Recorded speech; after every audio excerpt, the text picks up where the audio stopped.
giving me, I don't even know. At first I thought I was Ariel. What is this giving me? Like, I feel like I look like something.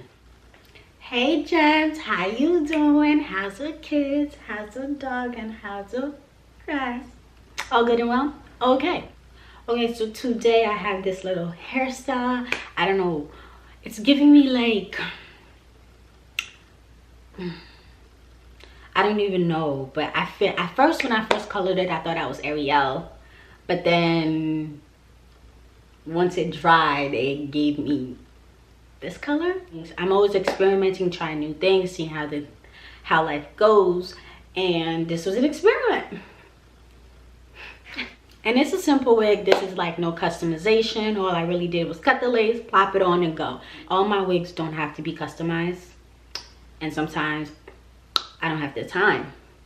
So this wig is fairly simple, fairly easy, and I'll show you guys how I achieve this look. If you like what you see, giving you orange vibes, continue to watch. Oh, a little warning, like you see the color down here that really didn't get that much.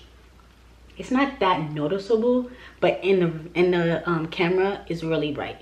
If you like what you see and this color is giving you life, so keep on watching. Don't forget to like, comment, subscribe, leave a comment below, let your girl know how you feel, and I'll see you next time, gems.